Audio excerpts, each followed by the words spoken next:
තෙරුවන් සරණයි හැම දිනාටම. අදත් අප මේ එකතු වී සිටින්නේ අපේ සුපුරුදු ආධ්‍යාත්මික වැඩසටහන සදහම් අරුණ සමග මේ මාසේ අප්‍රේල් මාසේ 2 වෙනි සෙනසුරාදාවද.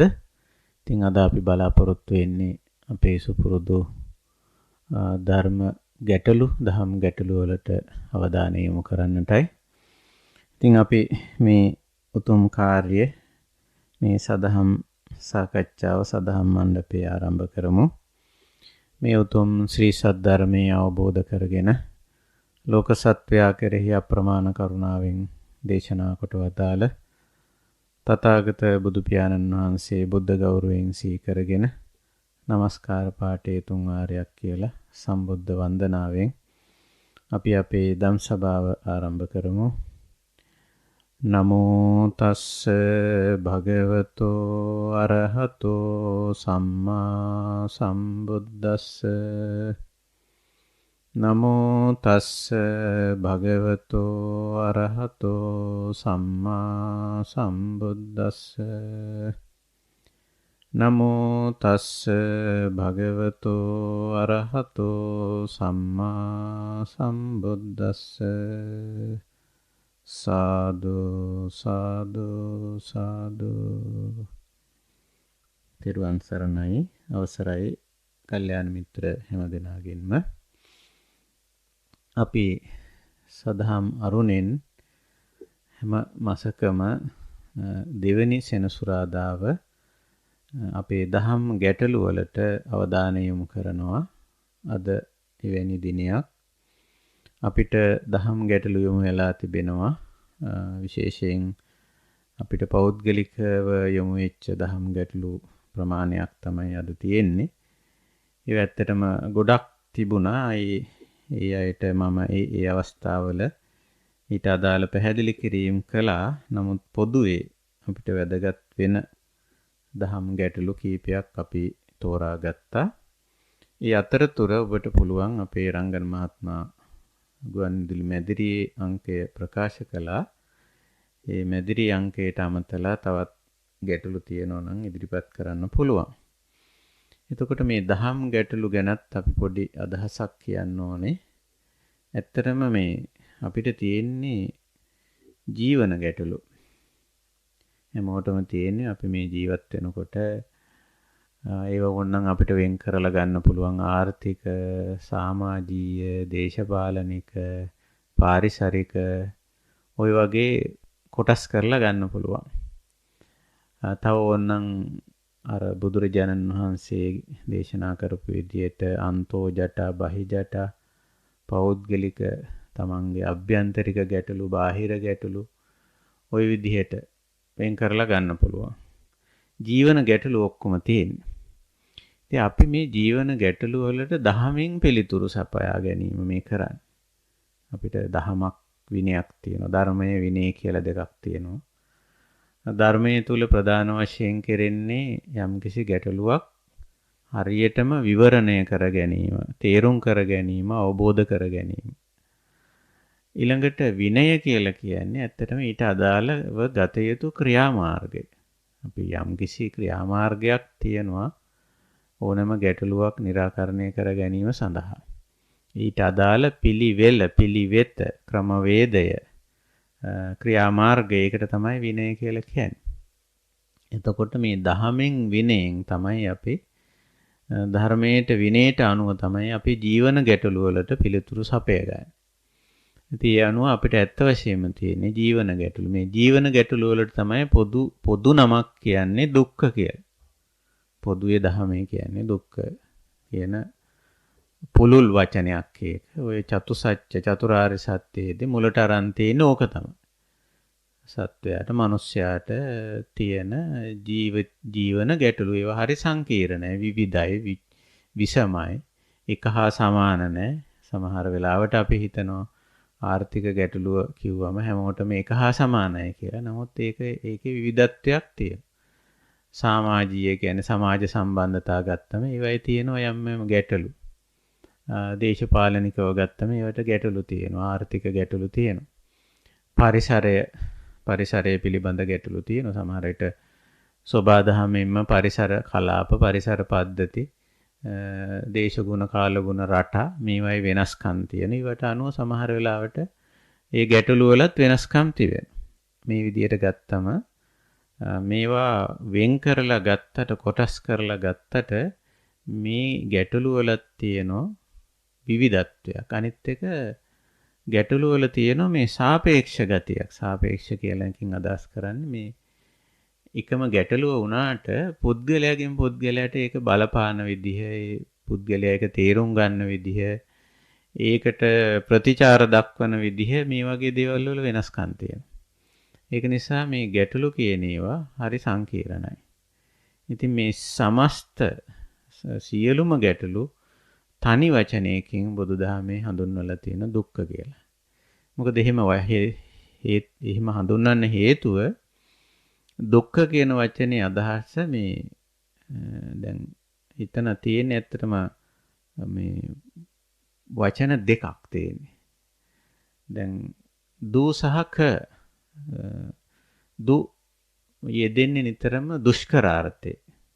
අමාරුවෙන් දුෂ්කරව කියන අර්ථේ. අපහසුයෙන් අමාරුවෙන් දුෂ්කරතාවයකින් යුතුව කියන අර්ථය දෙන්න දු යෙදිලා තියෙන. ක කියන්නේ එතන ඉවසා දරා ගන්නවා, ඒ තුල පවතිනවා කියන අර්ථය. එතකොට දුක්ඛ කියන එකේ අර්ථය කිසියම් ආකාරයකට අපහසුතාවයකින් දුෂ්කරතාවයකින් යුතුව දරා ගන්නවා, නැත්නම් ඒ තුල ඉන්නවා, ඒ තුල පවතිනවා කියන එක.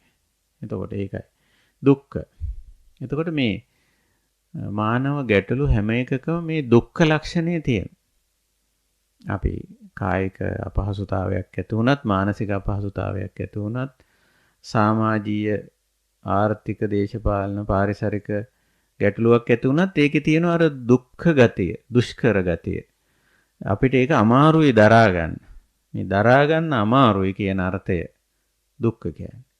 එතකොට එවැනි තත්වයක් ඇති වුණාම අපිට ඒකට විසඳුමක් අවශ්‍යයි. උත්තරයක් ඕන, පිළිතුරක් ඕන. ඉතින් ඒකට අපි තථාගත දහමේ උත්තර සපයනවා ඇත්තටම. මම හිතන්නේ නෑ මගේ තේරුම් ගැනීම අනුව මේ බුදුදහමෙන් කිසිදු ප්‍රශ්නයකට උත්තර නැහැ කියලා. මානවයාට ඇති වෙන හැම ප්‍රශ්නයකටම බුදුදහමෙන් පිළිතුරු සපයන්න පුළුවන්. එතකොට ප්‍රශ්නේ තියෙන්නේ එකක්, හුඟක් අය මේ දහම ගැඹුරින් හදාරන්නේ නැහැ. හදාරන්නේ නැති නිසා එවැනි උත්තර සොයාගන්න, දහමෙන් උත්තර සොයාගන්න අපිට බැරි වෙනවා. ඒ ගැටලුව තියෙනවා. අනිත් කාරණේ මේ උත්තර සපයන වෙනත් මාර්ගයක් තියෙනවා. මානව ප්‍රශ්න වලට පිළිතුරු සපයන වෙනත් ආගම්, දර්ශන, වෙනත් ක්‍රමවේද තියෙනවා. එතකොට ඒවටත් හැරිලා ඉන්නවා. දැන් ඒවයිනොත් පිළිතුරු සොයනවා, පිළිතුරු සපයා ගන්නවා. ඒක එක පැත්තක්. තව කාරණයක් මේ හුඟක් අය කෙටි පිළිතුරු, මේ තාම ඉක්මන් පිළිතුරු, වහාම ෂණික උත්තර පිළිතුරු එහෙමත් බලාපොරොත්තු වෙනවා. ඔය වගේ මේ ප්‍රශ්න වලට පිළිතුරු සපයා ගැනීමේ ක්‍රියාවලියෙත් යම් ප්‍රමාණයකට සංකීර්ණ බවක් තියෙනවා. ඉතින් කොහොම වුණත් අපි උත්සාහ කරනවා අපිට එන විශේෂයෙන් මේ සදහම් අරුණේදී අපි උත්සාහ කරන්නේ අපිට එන මේ බණ භාවනා පැත්තෙන් අපිට යොමු වෙන ප්‍රශ්න වලට වැඩි ප්‍රමුඛතාවයක් දෙන්න. හැබැයි ඊට පරිබාහිර ප්‍රශ්නත් මේ රංගන මහත්මයා අහලා තියෙනවා. අපි යොමු වෙලා තියෙන. දැන් මේ ආර්ථික ප්‍රශ්නය ගැනත් අපිට යොමු කරලා තියෙනවා. වර්තමාන පවතින. නම් අපි ඒකත් ටිකක් කතා කරමු. පළමුවෙන් අපි මේ කරගෙන ආපු මේ භාවනා කමටහන් වලට අදාළව ඉදිරිපත් වෙච්ච ප්‍රශ්න කීපයක් මම අයින් කීපයක් විතරක් තෝරගත්තා. ඒක විශේෂයෙන්ම මේ පහුගිය අපි දැන් කරගෙන එන මේ භාවනා කමටහන් වලට අදාළවයි. ඒක නිසා මම ඒ කොටස පොඩ්ඩක් ඉස්සරලා මතක් කරන්නම්. පහුගිය වැඩසටහනේදී ඔබට ඊට කලින් වැඩසටහනේදී මතක ඇති. අපි මේ සතිපට්ඨාන භාවනා ක්‍රමයයි දැන් අපි මේ පුරුදු පුහුණු කරගෙන යන්නේ. මේ දිගටම. එතකොට සතිපට්ඨාන භාවනා ක්‍රමයේ මූලික කුසලතා තුනක් අපි හඳුන්වා දීලා තියෙනවා. ඒක බුදුරජාණන් වහන්සේගේ හඳුන්වා දීම. ආතාපි සම්පජානෝ සතිමා කියලා පාලි භාෂාවෙන් ඒක සඳහන් වෙන්නේ. සතිමා කියන්නේ මේ වර්තමාන මොහොතේ පූර්ණ අවදිමත් භාවයකින් කටයුතු කිරීම. සම්පජානකාරී කියන්නේ සෝදිසිමත් බවකින් මේ හරි වැරදි කළ යුත්ත නොකළ යුත්ත ආදී වශයෙන් ආචාර ධර්මීය අංශය ගැන සැලකිලිමත් වීම. ආතාපි කිව්වේ අවංක උත්සාහය. අර වරද නිවැරදි කරගන්න තමන්ගේ අභ්‍යන්තරයෙන් මේන අවංක උත්සාහය. එතකොට මෙතන අවදිමත් බවයි සෝදිසිමත් බවයි උත්සාහවන්ත බවයි කියන තුන. මේ කුසලතා තුන ඉදිරියෙන් තියාගෙන තමයි අපේ ජීවිතයේ අනුකුත් කුසල් වැඩිම සිද්ධ කරන්නේ. සතිපට්ඨාන භාවනා ක්‍රමයේ හැටි එහෙම. එතකොට දැන් ওই භාවනා ක්‍රමය යටතේ අපි මේක කොටස් දෙකකට මම මුලදිම මේ මුල්ම වැඩසටහන් වලදී මේක මම පැහැදිලි කරලා ඇති ඔබට මතකයි. මේ අවදිමත් බව නැත්නම් සතියයි සම්පජානකාරී බව සෝදිසිමත් බවයි ආතාපි වීරියයි කියන තුන අපි වර්ධනය කරගත්තම ඕනනම් මේක ලෞකික පැත්තට යොදන්නත් පුළුවන්. ලෞකික පැත්තට කියන්නේ අපේ මේ ආර්ථික සමාජීය දේශපාලනික පාරිසරික ආදී දේවල් ඒ පැත්තේ වර්ධනයේට දියුණුවට ඒ වගේ දේවල් වලට යොදන්නත් පුළුවන්. නමුත් ඒක එහෙම යෙදුවමත් හැබැයි අපිට විශේෂයක් පේන්න තියෙනවා. ඒ පැත්තේ දේවල් යහපත් වෙනවා, නිවැරදි වෙනවා. ඒක හරියට අවුල් ගැටලු නැතුව පවත්වාගෙන යන්න පුළුවන්. ඊළඟට මේක ආධ්‍යාත්මික දියුණුවට සීලය, සමාධිය, ප්‍රඥාව දියුණු කරන පැත්තට යොමු කරන්න පුළුවන්. ඒක තමයි වැඩිපුරම අවධාරණය යොමු කරලා තියෙන්නේ. එතකොට දැන් අපි මේ සීල, සමාධි, ප්‍රඥා ගුණ වර්ධනය කිරීමේ පැත්තටයි මේ සිහිය, විමසුම් නුවණ, වීරිය කියන තුන යොදලා තියෙන්නේ. එතකොට අපි සීලය, ඒ කියන්නේ ආචාර ධර්මීය අංශය පිළිබඳව හැමතිස්සෙම අවදිමත් භාවයක් තියාගන්න. ඒක මේ අහවල් තැනදී කියලා නෑ, හැම තැනදීම. සීල කියන එකට අපි දෙන පුළුල් අර්ථය ආචාර ධර්මීය නිවැරදි භාවය. අපේ හැසිරීම, චර්යාව පැත්තෙන් ගත්තම. එතකොට ඒ ගැන හැමතිස්සෙම අවදිමත් භාවයක් තියාගන්න ඕන. මම දැන් මේ මොහොතේ මේ කරන දේ, මේ කියන දේ මේක හරිද? මේක නිවැරදිද? මේක යහපත්ද? ආදී වශයෙන් කියලා. ඊළඟට මේ සමාධිය ගැන. සමාධිය කියන එකෙන් අපි අදහස් කරන්නේ හුඟක් මේ චිත්තාවේගී අංශය. බොහෝ වෙලාවට අපි හිත කලබල කරගන්න ඕන, සංසුන් කරගන්න. දැන් මේ දවස්වල ටිකක් හිත කලබල වෙන ප්‍රවණතාවය වැඩිනේ. දකින්න කියන දේවල් අපි මුහුණ දෙන්න සිද්ධ වෙන දේවල් එක්ක බලපුවාම සමාධිය බිඳෙන ප්‍රවණතාවය හුඟක් වැඩි. අපි බොහොම කලබල වෙන්න හේතු තියෙනවා. හැබැයි කලබල වෙන්න හේතු කවදත් ලෝකේ තියෙනවා. නොසන්සුන් වෙන්න හේතු, කලබල වෙන්න හේතු තියෙනවා. ඒ හේතු ඔක්කොම අපේ වටපිටාවෙන් අයින් කරන්න බෑ. සමාධිය බිඳෙන්න හේතු ඕන තරම් තියෙන්න පුළුවන්.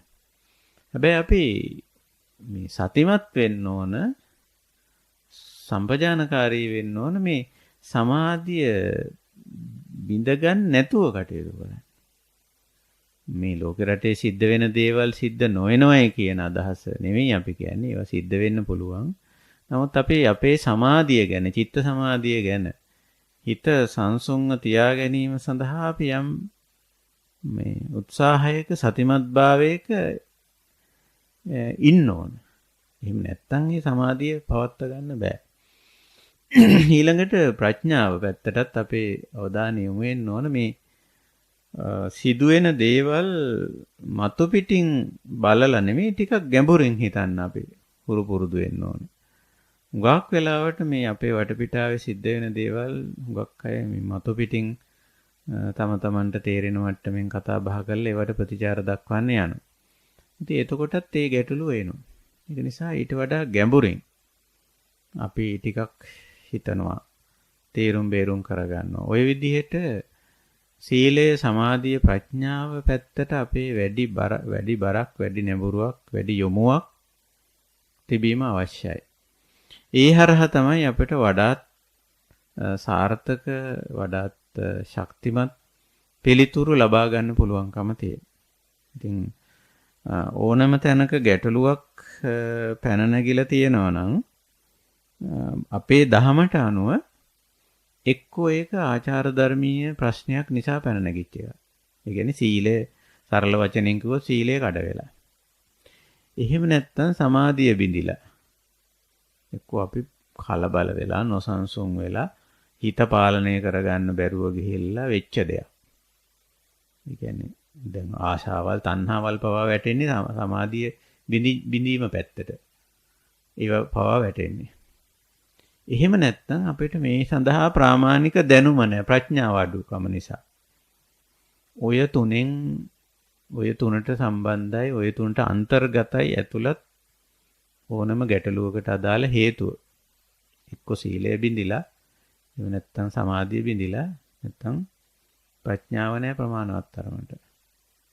එහෙම නැත්නම් ඒව වර්ධනය වෙලා නැහැ එක්ක සීලය වර්ධනය වෙලා නැහැ. සමහර තැන්වල අපිට පේනවා ගැටලු වල හේතුව ඊට අදාළ ආචාර ධර්මීය කොටස ඊට අදාළ නීති රීති සම්මුති විවස්ථා අනපන මේවා සකස් වෙලා නැහැ එක්කෝ. එහෙම නැත්නම් ඒක අනුගමනය කරන්නේ නැහැ. එතකොට මේ පැත්ත ඔක්කොම අයිති වෙන්නේ සීලයටනේ. එහෙම තියෙනවා. එහෙම නැත්නම් සමහර තැන්වලදී හිත පාලනය කරගන්න බෑ. හැඟීම් බර වෙලා ආශාවන් වලට තණ්හාවන් වලට ලෝභයට මානයට ඊර්ෂ්‍යාවට ගිහිල්ලා තියෙන. එතන තියෙන්නේ හිත පැත්තෙන් චිත්ත පැත්තෙන් ගැටලුවක තියෙන්නේ. එතකොටත් මේ අරුබුදේ මේ ගැටලුව පැන නගිනවා. එමත් නැත්නම් කිසියම් ක්ෂේත්‍රයක කිසියම් විෂයකට අදාළ ප්‍රාමාණික දැනුම අපිට නැහැ අවබෝධය නැහැ. එතකොට එතන තියෙන්නේ ප්‍රඥාව පිළිබඳ ගැටලුව. ඉතින් මේ අංශ තුන බුදුරජාණන් වහන්සේ එකයි මේ සීල සමාධි ප්‍රඥා කියන තුනක් ඉස්මතු කළා දැක්කුවේ මේ ගැටලු පැන නගින්නේ මේවයි ඌනතා නිසා. ඒවට උත්තර සපයන්න පුළුවන්කම තියෙන එහෙනම් ඒ ඌනතාව සකස් කිරීමෙන්. දැන් සීලය කැඩිලා ගැටලුවක් පැන නැගිලා තියෙනවා නම් එතන උත්තරේ තියෙන්නේ සීලයෙන්. සීලය සකස් කිරීමෙන්මයි. සමාධිය බිඳිලා ඇති වෙච්ච ගැටලුවක් නම් සමාධිය වැඩිවීමෙන් තමයි ඒකට උත්තරේ හම්බෙන්නේ. ප්‍රඥාව අඩුකම නිසා නම් ගැටලුව පැන නැගිලා තියෙන්නේ. එහෙනම් ඊට අදාළ ප්‍රඥාව අවබෝධය දැනුවත්කම ඇති කිරීමෙන් තමයි ඒ ගැටලුව निराකරණය කරන්න පුළුවන්කම තියෙන්නේ. ඒකයි මේ සීල සමාධි ප්‍රඥා කියලා තුනක් බුදුදහමේ නිර්දේශ වෙලා තියෙන්නේ. ඒක නිසා අපි ගැටලු ප්‍රශ්න කාටත් තියෙනවා. ඒවා කලින් කල හැමදාමත් ඇති වෙනවා, ඉස්මතු වෙනවා. මේ ඒවයි ස්වરૂප ස්වභාව වෙනස් වෙනවා.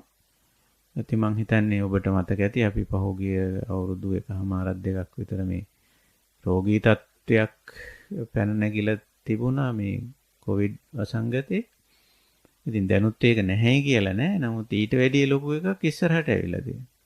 එතකොට දැන් අපේ අවධානය යොමු වෙලා තියෙන්නේ සමහර විට මේ අලුතෙන් ආපු ආර්ථික ගැටලුවට. ඉතින් මේ කවර ගැටලුවකදී වුණත් අපි බලන්න ඕන මෙතන මොකද්ද වෙලා තියෙන්නේ කියලා. උත්තර සපයා ගැනීමේදී තනි පුද්ගලයන් වශයෙන් පිළිතුරු සපයා ගැනීමකුත් තියෙනවා. ඒ වගේම සාමූහික. දැන් බුදුදහම තනි පුද්ගලයන්ට නිර්දේශ කරලා තියෙනවා මේ ಗುಣ වඩා ගන්න කියලා. ඊළඟට බුදුදහම විශේෂ මේ කණ්ඩායමක් නිර්මාණය කරලා තියෙනවා. ඒකට කියන්නේ සංඝ සමාජය කියලා. මේ සංඝ සමාජය කිව්වමත් හුඟ දෙනකොට වැරදි තේරුමක් තියෙනවා. සංඝ සමාජය කිව්වම හුඟ දෙනෙක් හිතන්නේ මේ හාමුදුරුවෝ ටික කියලා සංඝ සමාජය කියන්නේ. දැන් සංඝ සමාජය කියලා කියන්නේ මේ බුදුදහමේ පෙන්වලා දීලා තියෙන ධර්මයේ සහ විනය අනුගමනය කරන කණ්ඩායම.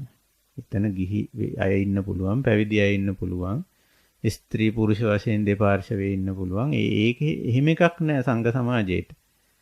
සංඝ සමාජයට අයිති වෙන්නේ ඒස භගවතෝ ශාවක සංඝෝ කිව්වම භාගතුන් වහන්සේ දේශනා කරපු ධර්මයේ සහ විනය තේරුම් අරන් ඊට අනුගත ජීවිත ගත කරන කණ්ඩායම. එතකොට මේ කණ්ඩායම වර්ධනය වෙන්න ඒ කියන්නේ සංඝ සමාජයක් වර්ධනය වෙනකොට ඇත්තටම මේ ගැටළු ප්‍රශ්න අඩු වෙනවා. මොකද සංඝ සමාජයේ අය ක්‍රියාත්මක වෙන්නේ මේ ධර්මයට සහ විනයට අනුව. ඒ උපාසක උපාසිකා වුණත් භික්ෂු භික්ෂුණී වුණත් අපි එහෙම කොටු කරන්නේ නැතුව සීමා කරන්නේ නැතුව පුළුල් අර්ථයෙන් ගත්තොත් සංඝ සමාජය කියන්නේ ධර්මයට විනයට අනුව කටයුතු කරන අය. ඉතින් එහෙම සමාජයක ඇත්තටම ප්‍රශ්න ගැටලු අඩුයි. ඒක නිසා මේ සංඝ සමාජය කියලා එකක් හදලා තියෙනවා. මොකද එතෙන්ට ගියාම අපි පොදුවේ තමයි ප්‍රශ්න වලට උත්තර සපයන්නේ. තනි පුද්ගලයන්ට තියෙන සීලයක්, සමාධියක්, ප්‍රඥාවක්. ඒ වගේම කණ්ඩායමක් හැටියට වැඩ කරන්නත් අවශ්‍යයි. තනි පුද්ගලයන්ට සමහර ප්‍රශ්න විසඳ ගන්න බෑ. නේ? ඒකට කණ්ඩායමක් එකතු වෙන්න ඕන. පිරිස වශයෙන් එකතු වෙන්න ඕන. ඒතකොට තමයි ඒකේ ශක්තිය එන්නේ. අර නිකන් අපි සරල නිදර්ශනයක් කියන පුංචි කාලේ අපිට උගන්වලා තියෙනවනේ. මේ පෝල් කෙන්දක් ගත්තොත් ඒකෙන් අලියෙක් බඳින්න බෑ කියලා. හැබැයි පෝල් කෙන්දි ගොඩක් එකතු කරලා ලණුවක් අඹරන ඕනේ. ලණු ගොඩක් එකතු කරලා කඹයක් අඹරන ඕනේ. නේ? ඉතින් ඔහොම ගියාම නම් අලියෙක් බඳ ගන්නත් පුළුවන්. හැබැයි බලපුවාම ඒකේ තියෙන්නේ පෝල් කෙන්දි තමයි. ලිහලා ගත්තොත්. නමුත් ඒක එකතු වීම හරහා සමගි වීම හරහා එක මතයකට පැමිණීම හරහා එක විට කැපවීමෙන් කටයුතු කිරීම හරහා යම් කිසි ප්‍රශ්න ගැටලු නිරාකරණය කරගන්න පුළුවන්. එවැනි සමාජයක් සංඝ සමාජය කියලා කියන්නේ. ඉතින් අපේ ප්‍රශ්න ගැටලු වලට පිළිතුරු සපයා ගැනීමේදී එවැනි සංඝ සමාජයක් නිර්මාණය කර ගැනීමත් අවශ්‍යයි. සාමූහිකව එක අදහසකින් අවංකව අපි මේක කරන්න ඕන, මේ කැපවීම කරන්න ඕන, මේ අත්හැරීම කරන්න ඕන කියන අදහසින් වැඩ කරන පිරිසක් අවශ්‍යයි. ඒකයි. ඉතින් මම මේ ගැටලු ප්‍රශ්න පිළිබඳව බුදුදහමේ ඉදිරිපත් කරලා තියෙන දර්ශනය ඔය බොහොම කෙටියෙන් ඉදිරිපත් කරේ. හොඳයි රංගන මහත්මයා අපි මේ ප්‍රශ්න වලට යමු. මට මේ යොමු කරලා තිබුණු ප්‍රශ්න වලින් මම තෝරගත්ත මේ අපි දැනට කරගෙන යන මේ භාවනාවට අදාළව ඉදිරිපත් කරපු ප්‍රශ්න දැනට අපි ධම්මානුපස්සනා කොටසේ නීවරණ පබ්බේ නීවරණ ධර්මයි කතා කරමින් යන්නේ. කාමච්ඡන්ද, ව්‍යාපාද, තීන මිද්ද, උද්ධච්ච කුක්කුච්ච, විචිකිච්ඡා කියලා මේ නීවරණ ධර්ම පොදුවේ මේ පහකට ගොනු කරලා දක්වලා තියෙනවා. අපි මේ වෙනකොට මේ තීන මිද්ද දක්වා කතා බහ කරලා තියෙනවා. පහුගිය වැඩසටහනේදීත් ඒ කාරණේ අපි කතා කළා. එතකොට ඊට අදාළව තමයි මට මේ ප්‍රශ්න යොමු කරලා තිබුණේ. එක ප්‍රශ්නයක් තමයි තීන මිද්ද යනු අලසකම, කම්මැලිකමද? ඇත්තටම දැන් මේක හුඟක් වෙලාවට එහෙම තමයි මේ පොතපතවලත් සමහර වෙලාවට අර්ථකථනය කරන්නේ. තීන මිද්ද කියන්නේ අලසකම, කම්මැලිකම කියලා. නමුත් ඊට වැඩි වෙනස් එකක්. මම මේක කලින් අවස්ථාවකදී පැහැදිලි කරා. ඒක පැහැදිලි වුණා මදි වෙන්න ඇති කියලා හිතනවා මේ ප්‍රශ්නේ යොමු කරන්න ඇත්තේ. දැන් මේ තීන සහ මිද්ද කියන වචන දෙකම පාලි වචන. දැන් තීනං මිද්දං කියන වචනේ තීන කියන එක ඔය ඔබට අභිධර්ම ග්‍රන්ථ එහෙම කියවන්න පුළුවන්කම තියෙනවා නම් මේ ධම්මසංගණී විභංග වගේ ප්‍රකරණවල මේවා විස්තර කරලා තියෙනවා. දැන් තීන කියන්නේ අපේ හිත පැත්තෙන් අපේ හිතේ තියෙන එක්තරා පසුබට ගතියක්, මන්දෝත්සාහයේ ගතියක්. එහෙම නැත්නම් මේ කුසලයට තියෙන අකමැති ගතියක්. ඒ ලක්ෂණය මේක කම්මැලිම නෙවෙයි. අලසකමම නෙවෙයි මේ. අර කුසලයේ වැඩිවීමට දැන් අපි හිතමු මෙහෙම උදාහරණයක් හැටියට දැන් අපි සීලයේ පැත්තෙන් ගත්තොත් දුස්සීලකමේ ඉඳලා සීලවන්තකමට එන්න යම්කිසි උනන්දුවක් ඕනනේ. තමන් පුරුදු වෙච්ච අපි හිතමු යම්කිසි දුෂ්චරිතයක් තියෙනවා. තමන් පුරුදු වෙච්ච නිකන් නිදර්ශනයකට කියමු මද්ද්‍රව්‍ය භාවිතා කරනවා කියලා. ඒකට මද්ද්‍රව්‍ය සුරාමේරය, මජ්ජපමාදටාන ඔය මදේට ප්‍රමාදයට හේතු වෙන මේ මද්ද්‍රව්‍ය භාවිතා කිරීමෙන් ඉවත් වෙන්න තමන්ගේ අභ්‍යන්තරයේම උනන්දුවක් තියෙනවා. උනන්දුවක් තියෙනවා මේකෙන් අයින් වෙන්න ඕන. මේකේ මේ අයහපත සිද්ධ වෙනවා. මම මේ විදිහේ ක්‍රියාමාර්ගයක් අරගෙන මේ දුස්සීලකමෙන් නැත්තම් මේ දුරාචාරයෙන් අයින් වෙන්න ඕන කියන උනන්දුව තමන්ගේ අභ්‍යන්තරයෙන් එන්න ඕන. ඒක එන්නේ නැති තැන තියෙන්නේ අන්න අර තීන ගතිය.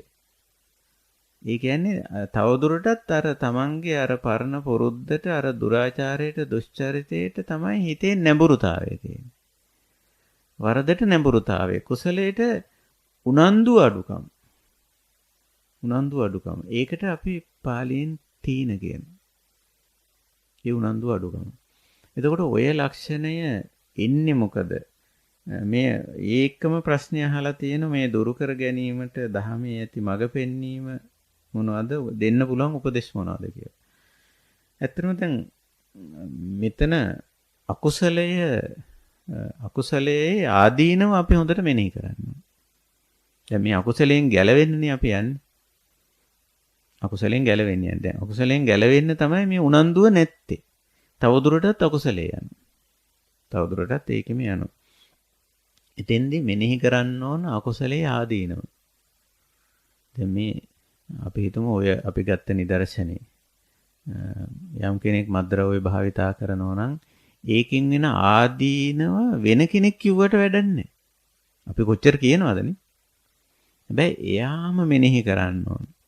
මම මේ කරන දුරාචාරයෙන් මේ දුෂ්චරිතයෙන් මොන විදිහේ හානි මට වෙනවද? ආර්ථික හානි, ගෞරවයට හානි වෙනවා, සෞඛ්‍ය පිරිහෙනවා නේ?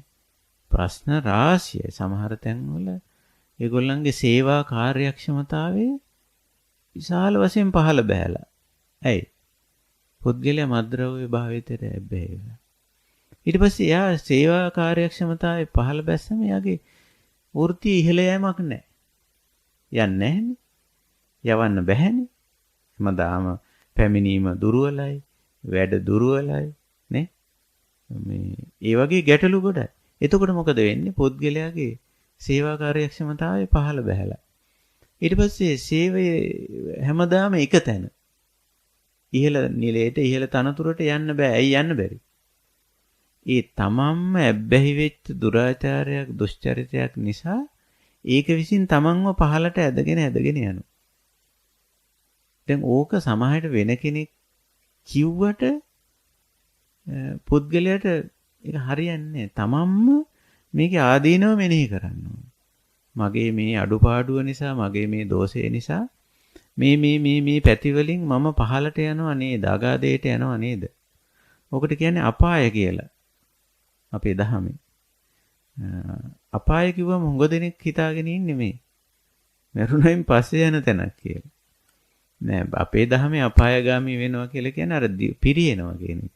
පුද්ගලයා. ඉතින් තමන් ළඟ තියෙන දුරාචාරයේ, දුෂ්චරිතයේ, අඩුපාඩුකමේ, දුස්සීලකමේ ආදීනව. ඒකෙන් වෙන අයහපත තමන්ම ගැඹුරින් මෙනෙහි කරනවා. අඩුම ගානේ කියනවා ඒක තමන්ට තනියම හිතාගන්න බැරි නම් ඔන්නොතින්දී අර කල්යාණ මිත්‍රාශ්‍රය හරි වැදගත් වෙනවා. මට තේරෙන්නේ මේකේ ආදීනව. එතකොට කල්යාණ මිත්‍රයෙක්ගේ සහායෙන් ඒකේ ආදීනව අපිට හුඟක් තේරුම් කරගන්න පුළුවන්. ඊළඟට සහාය වෙන්න මට තනියම මේක කරගන්න බෑ. මට උදව් කරන්න. මට මේකෙන් ගැලවෙන්න. එහෙම අනතිමානී වෙලා තව කෙනෙක්ගේ උදව්ව ඉල්ලගත්තම Tamante එකෙන් ගැලවෙන්න පුළුවන්. මිදෙන්න පුළුවන්. එතකොට ওই විදිහට මේ අර කුසලයට තියෙන හිතේ තියෙන උනන්දුව නැතිකම තීන. ඒකෙන් ගැලවෙන්න නම් මේ තමන් වැටිලා ඉන්න අකුසලයේ ආදීනව ගැඹුරින් මෙනෙහි කරන්න. ඒක එකක්. අනිත් එක කුසලයේ ආනිසංස මෙනෙහි කරන්න. දැන් අපේ සීලවන්ත භාවයේ ආනිසංස. දැන් සීලේ ආනිසංස අපි හුඟක් වෙලාවට කියනෝනේ. දැන් මේ සද්ධාම් අරුණෙදිත් මම හුඟක් වෙලාවට මේ සික්ඛානිසංසය සීලේ ආනිසංස කතා කරනවා. ඉතින් ඒ වයින් හුඟක් දැන් වර්තමාන ගැටලුව අපි ගත්තොත් වර්තමාන ගැටලුව පැත්තෙනුත් හිතුවොත් ටික දැන් ඒකත් අහලා තියෙන මේ අපේ ප්‍රශ්නවල එක ප්‍රශ්නයක් පවතින ආර්ථික ගැටලුවට දහමින් පිළිතුරු නැද්ද කියලා. එහෙමත් ප්‍රශ්නයක් අපිට යොමු වෙලා තියෙනවා. ඉතින් ඇත්තටම නැතුව නෙමෙයි. අපි හිතලා තියෙනවද අපි ළඟ තියෙන ආර්ථික වශයෙන් තියෙන දෝෂ මගහරව ගන්න අපි උනන්දු වෙලා තියෙනවද? අපි පෞද්ගලික තැනින්නේ පටන් ගන්න ඕන. අපේ දහමේ ක්‍රමේ ඒකයි. ඉස්සර වෙලා අත්තාන මේව පටමං ප්‍රතිරූපේ නිමේසේ. Taman තමයි හරි ප්‍රතිපදාව තුළ පිහිටන්න ඕන. අපි හැමතිස්සෙම ඉස්සර වෙලා බලන්න ඕන. අපි හැමෝටම යම්කිසි ආර්ථිකයක් තියෙනවා. ඒ ආර්ථිකය අපි හරියට හසුරවනවා. අපි අත්‍යවශ්‍ය දෙයටද වියදම් කරන්නේ. අනවශ්‍ය දේවල්ට වියදම් කරන්නේ නැද්ද දැන් මේ බක් මාසේ? ඔන්න දැන් අනවශ්‍ය වියදම් කරන්න සූදානම් වෙන කාලේ. දැන් මේ ආර්ථික ගැටලුවක් තියෙද්දිත් අර පරණ පුරුදුව, පරණ අර වැඩකට නැති වැඩ, මිත්‍යා දෘෂ්ටික වැඩ නේ තවදුරටත් කරමින් තමන්ගේ ආර්ථිකය නැතිනාස්ති කරගන්නවා නම් එහෙනම් ඒක හරි මෝඩ වැඩක්. මේවා ගැඹුරින් කල්පනා කරන්න ඕන. ඒකයි තියෙන්නේ. ඉතින් මේවයි ආදීනව හොඳට හිතන්න ඕන. මේ වැඩකට නැති නිස්සාර දේවල් කිරීමේ මේවට හුඟක් පොළඹවනවා හුඟක් අය. ජනමාධ්‍ය වලුත් පොළඹවනවා නැතුව නෙවෙයිනේ. අනවශ්‍ය දේවල් වලට. දැන් මම මේ මාත් එක්ක මේ එන ගමන් මහත්මේ කතා කර දැන් මේ වෙළඳ පොලකට ගියාම අනවශ්‍ය දේවලුත් අපිට හඳුන්වා දෙනවා. ගන්න කියලා පොළඹවනවා. ඒ සුපර් මාකට් එකට හරි මොකට හරි ගියයින් පස්සේ ඒකේ මිනිස්යන්ට අත්‍යවශ්‍ය නොවන දේ ප්‍රදර්ශනය කරනවා. අත්‍යවශ්‍ය නොවන දේත් මිලදී ගන්න පොළඹවනවා. එතකොට ඕක ඔතෙන්දි තමයි අපිට සිහිය තියෙන්න ඕනේ. මේ සතිය කියන එක සම්පජානකාරී බව එතන තියෙන්න ඕනේ. දැන් මම මේ ඉන්නේ වෙළඳපොලේ. මේ වෙළඳපොලේ නම් ඕනතරම් බඩු තියෙනවා. නොඑක් විදිහේ භාණ්ඩ නිෂ්පාදනය කරලා වෙළඳපොලට නිකුත් කරනවා. ඒවා ගන්න කියලා පොළඹවනවා. ආශාවල් ඇති කරනවා. නැති අවශ්‍යතා ඇති කරනවා. ඒවට හසු වුණොත් තමන්ගේ ආර්ථිකය අඩාල වෙනවා, අඩපණ වෙනවා. දැන් මේ වගේ දේවල් ගැන ගොඩක් සැලකිලිමත් වෙන්න ඕනේ. කල්පනාකාරී වෙන්න ඕනේ.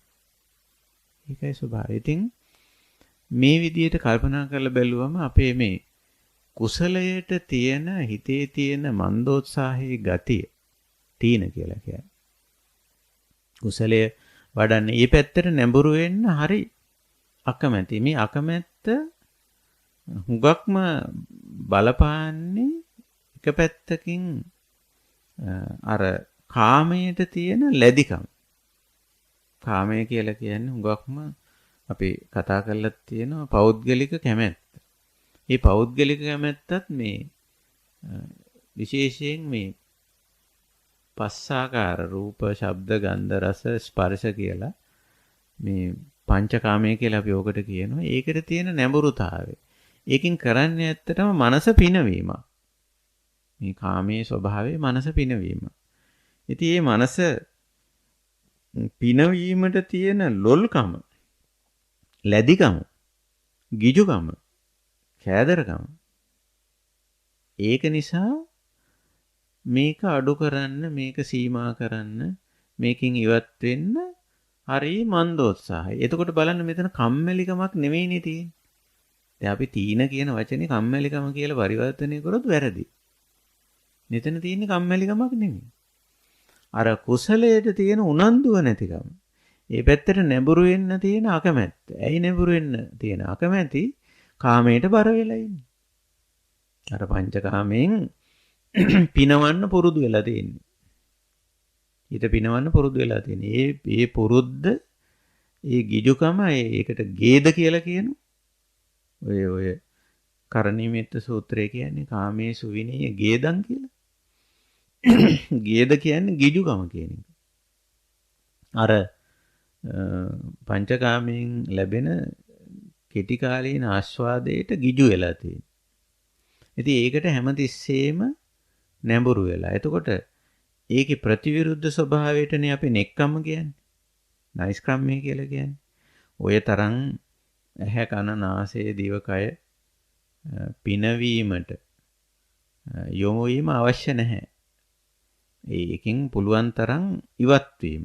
දැන් ඔන්න ඔතෙන්ට ගියාම තමයි අර තීන ගතිය එන්නේ. අර ඉවත් වෙන්න අකමැති. කම්මැලි නෙවෙයි. ඉවත් වෙන්න අකමැති.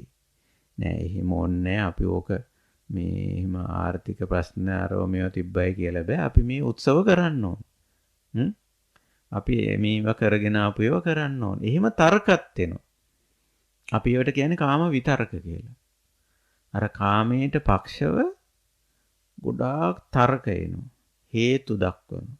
දක්වලා ආපහු කාමයට පොළඹවනවා. පොළඹවපු ගමන් වෙන්නේ ආයි ඒකට වැටිලා ආයි අර විනාශය එහෙමම සිද්ධ වෙනවා. එතකොට නික්කම විතර්කයනේ මෙතෙන්ට එන්න ඕන.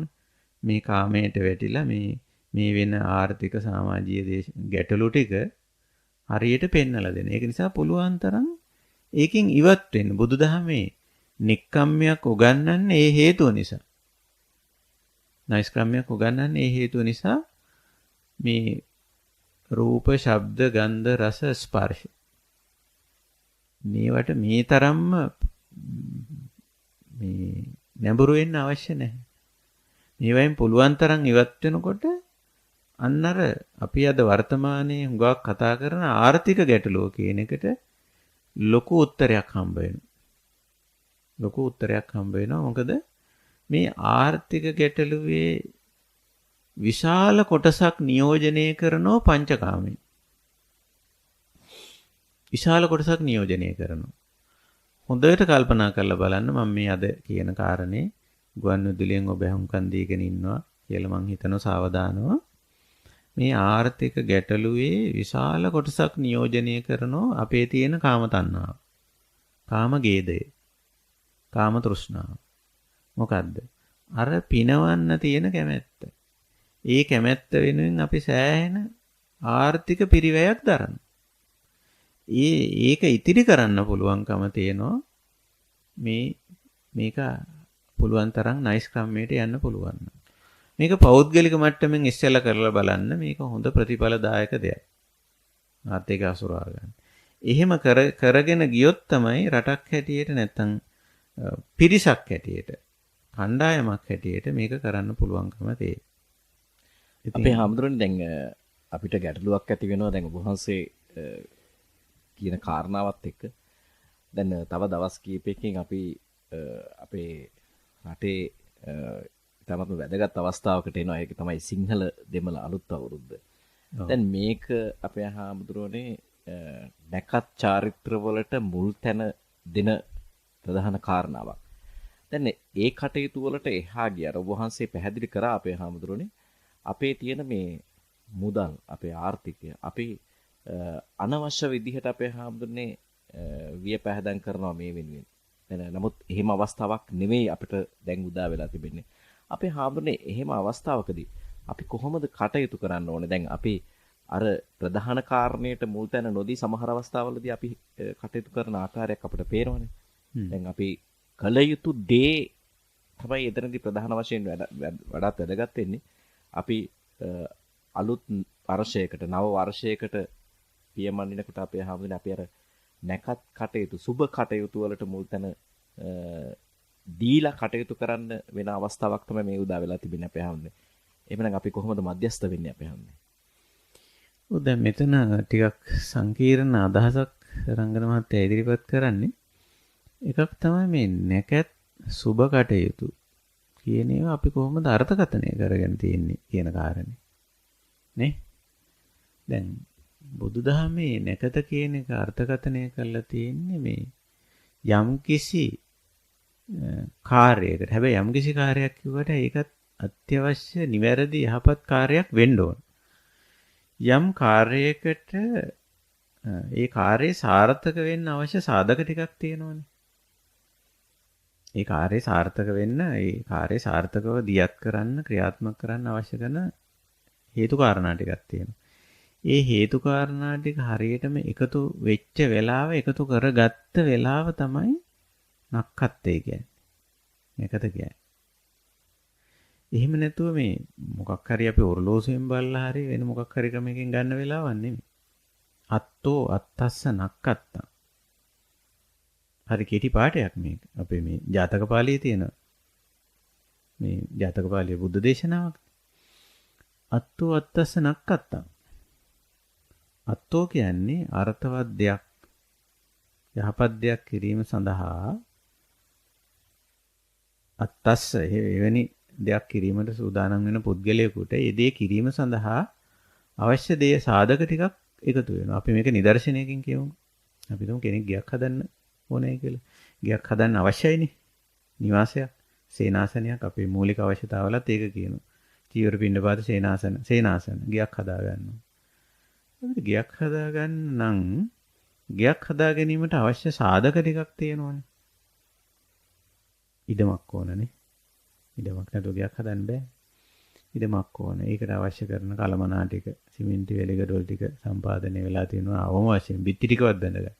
නේ? ඊට අවශ්‍ය ශිල්පියෙක් බාසුන් නැහැලා ඒ අත් උදව් කරුවෝ ටිකක් අවශ්‍යයි. කාලගුණ තත්ත්වයට යහපත් වෙන්න බෑ. මහා වැස්සේ ඒක කරන්න බෑනේ. එතකොට ඔය වගේ සරලව කිව්වොත් ඒ වැඩේට අවශ්‍ය කරන දේවල් ටිකක් තියෙනවනේ. ඒ ටික එකතු වෙච්ච වෙලාව නක්කත්තේ. ඒක ඉබේ එකතු වෙන්නේ නැහැ. ඒ ටික අපි අවශ්‍ය දේ ටික මොනවද මේකට අවශ්‍ය කරන්නේ කියලා ඒ ටික හරියට එකතු කරගත්තොත් ඒක නක්කත්තේ. ඒක නැකත. ඇයි වැඩේ සාර්ථක වෙනවා. දැන් අපේ වැඩ අසාර්ථක වෙන්නේ මොකද? නැකත් නෑ හුඟක් වැඩවල. වෙලාවල් තියෙනවා. නේද? වෙලාවල් බලාගෙන ඇවිල්ලා තියෙනවා. ඒ වෙලාවේ කියන උදේ 6:30ට හරි 7:30ට හරි වෙලාවල් නෙමෙයි නැකත කියන්නේ. නක්කත් කියන්නේ. ඒකෙත් සුණක්කත්ත දුණක්කත්ත කියලා දෙපැත්තක් තියෙනවා. දුණක්කත්ත කියන්නේ අර වැඩේට අයහපත් සාධක ටික එකතු වෙච්ච වෙලාව. අයහපත් සාධක ටික එකතු වුණු ගමන්ම ඒක දුණක්කත්ත. ඒකෙන් වෙන්නේ විනාශයක්. සුණක්කත්ත. යහපත් සාධක ටික එකතු වෙලා තියෙන වෙලාව. යහපත් සාධක ටික එකතු වෙලා තියෙනවා නම් වැඩේ සාර්ථක වෙනවා. ඒකට බුදුදහමේ මේ නක්කත්ත නැකත කියන එක අර්ථකථනය කරලා තියෙනවා. දැන් මම දන්නේ මේ බක්මහේ කරන දේවල් වල ඔය කියන නැකතද පාවිච්චි කරන්නේ. නැත්තම් වෙලාවල්ද? වෙලාවල් වලට එක එක දේවල් කරනවා. ඒකයි. ඒක එක කාරණයක්. දෙවෙනි කාරණේ අපි මේ අප්‍රේල් මාසේ නැත්තම් බක්මහේ කරන දේවල් දිහා අපි ටිකක් ගැඹුරින් බලන්න ඕන. නේ? දැන් අපිට මේ රතිඤ්ඤ පුච්චන්න ඕනද මේ නිදර්ශන කියන්නේ? වායු දූෂණේ රතිඤ්ඤයක් පත්තු කරපුවාම අංක 1 ශබ්ද දූෂණේ 2 වායු දූෂණේ විශාල ප්‍රාණඝාතයක් සිද්ධ වෙනවා. මේ කම්පණයට ශූද්‍ර ජීවීන් විශාල ප්‍රමාණයක් මැරෙනවා. විශාල ප්‍රමාණයක් මැරෙන රතිඤ්ඤයක් පත්තු කරපුවාම. අපි රතිඤ්ඤයක් පත්තු කිරීමෙන් ලබන වින්දනය තප්පර කීපයක්. නේ? තප්පර කීපයක් මොකක් හරි මන් දන්නේ මේ ඩෝන් ගාපුවම වින්දනයක් ලබනවද කියලා. එතකොට අපි හිතමු එහෙම එකක් තියෙනවා කියලා. නමුත් අපිට මේක තුලණය කරලා ප්‍රඥාවන්ත මිනිස්සු හැටියට තුලණය කරලා බලන්න පුළුවන්. අපිට සතුටක් වින්දනයක් ලබන්න ඕන. ඒක එපා කියන්නේ නැහැ බුදුදහම. හැබැයි සතුට වින්දනය ලබා ගැනීම සඳහා අපි මේ පැත්තෙන් දරන පිරිවැය. ඒ සඳහා දරන අපි මේ ඒ කැප කරන ප්‍රමාණය ඊට සාපේක්ෂව ලබන ප්‍රතිඵලය මේ පොඩි වෙලාවක සතුට අස්සේ විශාල වායු දූෂණයක්, විශාල ශබ්ද දූෂණයක්, විශාල සත්ව ඝාතනයක් සිද්ධ වෙනවා. ඉතින් ඇයි අපිට ඒක එවැනි නොවන ක්‍රියාමාර්ගයකට සතුට සඳහා යන්න බැරි? ඇත්තටම අපේ බක්මහේ එහෙම දේවල් තමයි තිබුණේ. අපේ මොනවද තිබුණේ? අපේ තිබුණ ඔය පරණ ඇදකුද තරහමරහ අයින් කරගන්න ඒවා. ඉතින් හරි හොඳයිනේ. දැන් භාග්‍යවන්ත මාසයේ තිබුණ එකක් තමයි මේ නෑගම් යනවා කියන එකේ ඇත්තටම තිබුණේ වෙනම කාරණයක්. අපි අතර මිනිස්සු වුණාම පොඩි තරහමරහ ඇති වෙනවනේ. ප්‍රශ්න ගැටලු. දැන් ඔක निराකරණය කරගන්න අවස්ථාවක් තියෙන්න ඕන අපිට. අවස්ථාවක් තියෙනවා. ඒකට අපි අවස්ථාවක් හදාගෙන තිබුණා. ඒ තමයි සිංහල අලුත් අවුරුද්දට නෑගම් යනවා. නෑගම් යන්න ඕන මේ හොඳට ඉන්න අයගේ ගෙවල් වලට නෙමෙයි. තරහ වෙච්ච අයගේ ගෙවල් වලට. ගිහිල්ලා ඒ තරහම හරහා අයින් කර ඉස්සර නම් එහෙම අපිට මතකයි එහෙම තමයි කරේ. එහෙම ඇවිල්ලා එක්ක ගිහිල්ලා කියනවා මේ අපි අතර එහෙම ගැටලුවක් තිබුණා. ඉතින් අපි ඕව අයින් කරගමු. මේ ප්‍රශ්න ගැටලු තරහමාර අයින් කරගමු කියලා. එහෙම ධනාත්මක වැඩ මේක ඇතුලේ තිබුණා. ගෙවල් දොරවල් අවුරුද්දකට සැරයක් හරි පිරිසිදු කරලා, පවිත්‍ර කරලා, කැඩුණු බිඳුණු තැන් හදලා සුණු පිරියම් කරා. ඒවා කෙරෙන්න ඕන වැඩනේ. අවුරුද්දකට සැරයක් හරි මේ වැඩේ කරානේ. ඒකටනේ නිවාඩු දුන්නේ. ඔය බක් මාසෙට තමයි වැඩි නිවාඩුවක් දෙන්නත් ඕන. දැන් පාසල් ළමයින්ට හරි මේ මොකකට හරි. මොකටද ඒකෙන් වැඩක් තියෙනවා කරන්න. ගෙවල් දොරවල් අලුත් වැඩියා කරනවා, පිරිසිදු කරනවා, මොණු පිරියම් කරනවා. ඉස්සර අපේ ලින් තිබුණනේ. ලිඳ අවුරුද්දකට සැරයක්වත් ලිඳ ඉහින්න ඕනනේ. ඉස්ස අපේ ලිඳ ඉහිනවා කියලානේ අපි ඔකට කියන්නේ. ලිඳ පිරිසිදු කර අවුරුද්දකට සැරයක්වත්. ලිඳ පිරිසිදු කරා මොකද අපි හැමදාම වතුර ගන්න ජල මූලාශ්‍රයනේ ලිඳ කියලා කියන්නේ. ඒක අවුරුද්දකට අනිවාර්යයෙන්ම අලුත් අවුරුද්දට කලින් ලිඳ පිරිසිදු කරා. පිරිසිදු කළා ඒකට දාන්න අවශ්‍ය දේවල් දාලා මේ වැඩ ටික කරා. එතකොට දැන් මෙතන අපේ ජීවිතයේ යම්කිසි නව තත්වයක් ඇති කරගත්තා. හැබැයි නව තත්වය කියන්නේ දැන් ඔය කෙරෙන බොරු සෝබන වැඩ නෙවෙයි. ඇඳුම් කප්පරක් ගෙදර තියෙද්දි ගිහිල්ලා ඇඳුම් අරගෙන එහෙම ඕනේ නෑ නිරංගන මහත්තයා. අපිට ගෙදර අඳින්න ඇඳුම් තියෙනවා නම් ආයෙ ඇඳුම් අරන් ඉන්න ඕනේ. ඒක ආර්ථික වශයෙන් විශාල හානියක්. විශාල හානියක්. අනිත් එක වෙළඳ පොළට බොරු ඉල්ලුමක් සපයනවා අපි. ආර්ථික විද්‍යාව දන්න අය දන්නවා වෙළඳ පොලේ තියෙනවා ව්‍යාජ ඉල්ලුම කියලා එකක්. බොරු ඉල්ලුම. බොරු ඉල්ලුමක් නේ මේවයින් කරන්නේ. අපිට ගෙදර ඇඳුම් තියෙනවා. ඇඳුම් තියෙද්දි මේව ඕනේ. ගෙදර ඇඳුම් තියෙනවා ඒ ඇති. ඒ ඇඳුම පිරිසිදු කරලා නවල මේ ඇඳ ගන්න පුළුවන් එදාට. ගෙදරට අමුත්තෙක් එන නිසානේ මේ අමුත්තෙක් එනකොට කොහොමදත් අපි වැදගත් විදියට ඇඳුමක් ඇඳගෙන ඉන්නවනේ. ඉතින් තියෙන ඇඳුමක් හොඳට හොදලා මැදලා ඇඳගෙන හිටියම මොකද වෙන්නේ? ඒ ඇතිනේ ශිෂ්ට සම්පන්න භාවයේ තියෙන ඒකනේ. අලුත් ඇඳුම් අරන් ඉන්න ඕනේ. ඕවයි ඇත්තටම තියෙන හැබැයි අර්ථයේ යට ගිහිල්ලා බොරු සෝබන දේවල්, ප්‍රෝඩාකාරී දේවල්, වෙළඳ පොළ විසින් හඳුන්වා දීපු එක්තරා මායාකාරී වාණිජවාදී දේවල් වලින් මේක වැහිලා ගිහිල්ලා තියෙනවා. එහෙම වැහිලා ගියාම ඒවට අපේ ආර්ථිකය යට වෙනවා. ඒවට අපේ මුදල් නැස්ති වෙනවා. ඉතින් ඒ වගේ දේවල් ওই අංශයේ තියෙන. ඒක නිසා අපි ටිකක් ප්‍රඥාව මම කියවනේ මෙතන සීලේ සමාධියේ ප්‍රඥාව කියන එකේ මොකක් හරි අඩුවක් තියෙනවා. දැන් ওই වගේ දේවල් කෙරෙන්නේ හුඟක්ම රංගන මහත්තයා ප්‍රඥාව අඩුකම. අපිට මේව ඇයි මේ කරන්නම් වාලේ කරනවා. අවුරුද්දට හවල් එක කරන්න ඕන, මේක කරන්න ඕන, මේක කරන්න ඕන කියලා කරනවා. ඇයි කරන්නේ? මේක කළ යුත්තක්ද නොකළ යුත්තක්ද? දැන් සම්පජානකාරී කිව්වේ මොකද්ද අපි? දහමනේ. අපේ සතිපට්ඨාන භාවනා ක්‍රමේ සම්පජානකාරී කිව්වේ සෝදිසිමත් බව. අපි මේ කරන එක කළ යුත්තක්ද නොකළ යුත්තක්ද? මේක ආනිසංසය මොකද්ද? මේක ආදීනවේ මොකද්ද? මේකෙන් ආර්ථික වශයෙන් හානියක් වෙන්නේ නැද්ද? ගැටලුවක් වෙන්නේ නැද්ද? එහෙම හිතලා බලන්න තරම් අපිට ශක්තිය තියෙනවා. ඒකයි තියෙන්නේ. ඉතින් අපේ වැඩසටහනට තියෙන කාලයත් මේ ගෙවිලා ගිහිල්ලා තියෙනවා. ඒක නිසා අපි මේ අද වැඩ කාරණේ අපි සාරාංශ කරොත් මම ආපහු මේ අපිට යොමු කර ප්‍රශ්න තුනටම අපි දල වශයෙන් පිළිතුරු සැපෙව්වා. මේ තීන මිද්ද කියලා කියන්නේ දැන් මිද්ද කියන්නේ කම්මැලිකම කියලා හොම පරිවර්තනය කරාට උනන්දුව නැතිකම. අපිට මේ අකුසලයේ තුල දිගටම ඉන්නව කුසලයේ පැත්තට යන්න කම්මැලි. කම්මැලි නෙවෙයි ඒක ඇත්තනම උනන්දුව නැහැ. ඕනකම නැහැ.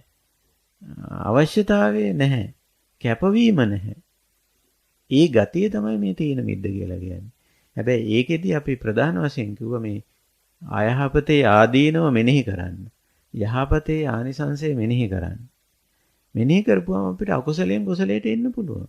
මේ සිංහල අලුත් අවුරුද්ද කියන එක ඇතුලේ තියෙන සියලු අකුසලතාවයන් බැහැර කරන්න පුළුවන්. අපි ඒවයි ආදීනව හොඳට මෙනෙහි කරොත්. විශාල ආර්ථික හානියක් මේ මාසේ සිද්ධ වෙන්නේ. මගේ පෞද්ගලික අදහස. විශාල ආර්ථික හානියක්. මොකද මේක ඇතුලේ අනවශ්‍ය වැඩ තමයි වැඩිපුර කරන්නේ. දැනටත් මාධ්‍ය වලින් මේ අනවශ්‍ය වැඩ වලට පොළඹවගෙන යනවා.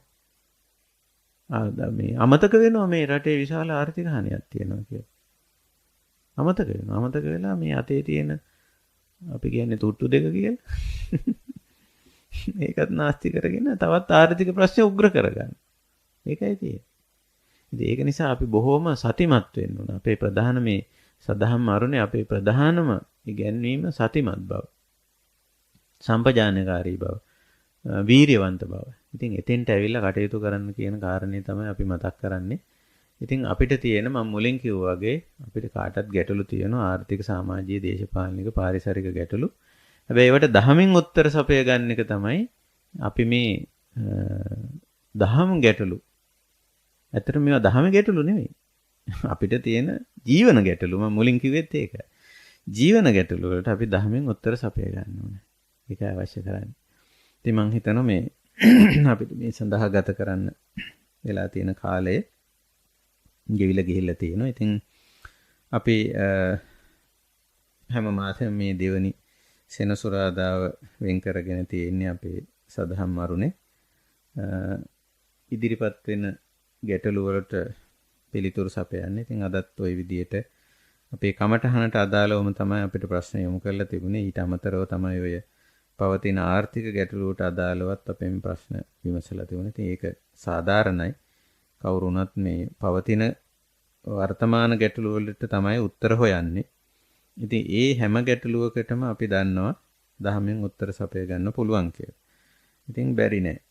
තව දුරටත් අපි මතක් කරනවා අපේ පෞද්ගලික දුරකථනයේ කතා කරන්න පුළුවන් ඔබට. ඔබේ දහම් ගැටලු ආදී දේවල් වලට පිළිතුරු සපය ගන්න. මගේ පෞද්ගලික දුරකථනය 071 808 6181. 071 808 6181. ඒකටම ලියන්නත් පුළුවන්. WhatsApp වගේ මාධ්‍ය ඔබ පාවිච්චි කරනවා නම් ඒ අංකෙටම ලියන්න පුළුවන්. කාලය වෙන් කරගෙන සාකච්ඡා කරන්න පුළුවන්. ඇත්තටම හුඟ දෙනෙක් එහෙම කතා කරනවා රංගන මහත්තයා දැන්. ඒ කියන්නේ අපේ මේ ගුවන්විදුලි වැඩසටහනට යොමු වෙච්ච ඇත්තෝ පෞද්ගලිකව කතා කරලා වෙලාව තියනවාද ස්වාමීන් වහන්සේ කතා කරන්න පුළුවන්ද? නැත්නම් වෙලාවක් දෙන්න කියලා එහෙම කතා කරනවා. හොඳ ප්‍රවණතාවයක් තියෙනවා. ඒක ගැන අපි සතුටු වෙනවා. ඉතින් අපි මේ වැඩසටහන සංවිධානය කරන අපේ සදහම් අරුණ කලන මිතුරන්ටත් අපි මේ පිළිබඳව ප්‍රශංසාව පළ කරනවා. ඉතින් අද දවසේ අපිට මේ සදහම් අරුණට කාරුණික දායකත්වයේ සපයලා තියෙන්නේ මහනුවර ධර්මාශෝක මාවතේ පදිංචි ආර්.එච්. ධර්මරත්න මහත්මයා සහ එම මහත්මිය එච්.එම්. මල්ලිකා මහත්මිය ඇතුළු දූ දරුවන් විසින්. ඉතින් අපි පළමු කොට මේ යත්තන්ට අපේ අනුමෝදනාවත් ආශිර්වාදයක් පළ කරන්න කැමතියි. ඔබ පින්වත් දෙපළත් දූ දරුවන් හැම දෙනාටමත් බුද්ධ ධම්ම සංඝ ත්‍රිවිධ රත්නීය අප්‍රමාණ ගුණ බලයෙන් සිතක් සාන්තියක් යහපතක්ම වේවා. තව දුරටත් හොඳින් මේ ධර්ම මාර්ගයේ ඉදිරියට ගිහිල්ලා මේ ලබාගෙන තියෙන උතුම් මනුෂ්‍ය ජීවිතයේ අර්ථවත් කරගෙන යහපත් කරගෙන දූ දරුවන්ගේ කටයුතුත් හොඳින් සිද්ධ කරගෙන දහමෙන් ලැබිය යුතු ප්‍රතිඵල හොඳින් ලබාගෙන කටයුතු කරන්න ඔබ දෙපළටත් පවුලේ සියලු දෙනාටමත් ශක්තිය ධෛර්යය ලැබේවා කියලා අපි ආශිර්වාද කරනවා. ඒ වගේම මේන් ලබා ගන්නා වූ ධර්ම දානමය කුසලය ඒ ඔබ දෙපළටත් පවුලේ සියලු දෙනාටමත් ඒ වගේම විශේෂයෙන් ධර්මරත්න මහත්මයාගේ සහ මල්ලිකා මහත්මියගේ දෙපාර්ශ්වයේ මියගිය සියලු ඥාතිවරු මව් දෙමව්පිය සහෝදර සහෝදරයන් ආදී සියලු දෙනාමත් අනුමෝදන් වේවා. අනුමෝදන් විය හැකි තාක් සියලු දෙනා පින් අනුමෝදන්ව ඒ අයගේ ජීවිත සුවපත් කරගනිත්වා කියන ප්‍රාර්ථනාවත් අපි කරමු. ඒ වගේම පවුලේ දූ දරු මුණුබුරු මිනිපිරියාදීන් සහෝදර සහෝදරියන් සහ තම තමන්ගේ ජීවිතවල ආශ්‍රය නිස්සය කරන කල්යාණ මිත්‍රයන් සියලු දෙනාටමත් මේ වැඩසටහන සදහම් අරුණ සංවිධානය කරලා මේ වැඩසටහන ක්‍රියාත්මක කරන සදහම් මිතුරන්ට ඒ වගේම මේ වැඩසටහන නිෂ්පාදනය කරලා විකාශනය කරන කඳුරට ගුවන්විදුලියේ අපේ පින්වත් කාර්ය මණ්ඩලයේ සියලු දෙනාටමත් ඒ වගේම අපටත් ආශිර්වාද කරලා තියෙනවා. සිතක් සාන්තියක් යහපතක්ම වේවා. තුනුරුවන්ගේ මහා ගුණ බලයෙන් නිදුක් නිරෝගී සුවය චිර ජීවනයේ සැලසේවා කියලා ඒ යහපත් ප්‍රාර්ථනාවත් අපි කරමු. ඉතින් එසේ කරමින් අද දවසේ මේ සදහම් මරුණ අපි නිමා කරනවා. සුපුරුදු ආකාරයෙන් ඊළඟ වැඩසටහන අපිට දෙන්න මම හිතන්නේ පුරපෝය දවසේ වෙනසක්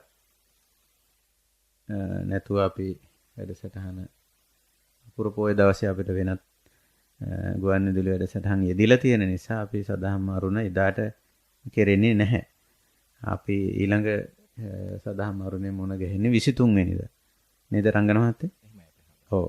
මොකද ගුවන්විදුලියට පුරපෝය දවසේ විශේෂ වැඩසටහන් යෙදලා තියෙන නිසා.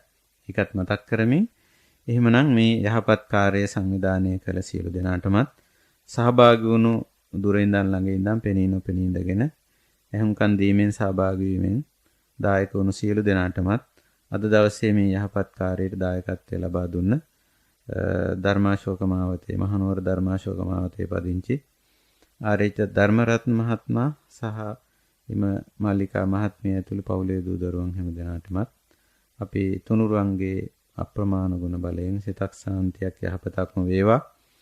ඒ වගේම සහභාගී වුණ අපි හැම දෙනාට මේ ධර්මාබෝධය තුලින් පරම ශාන්ත නිර්වාණ ධර්මයේ සාක්ෂාත් කරගන්නට ශක්තිය ධෛර්ය වාසනාව උදා වේවා කියන ආශිර්වාදයෙන් අදත් අපි මේ කටයුතු සදහම් මරුන් නිමා කරනවා. හැම දිනාටම තෙරුවන් සරණයි.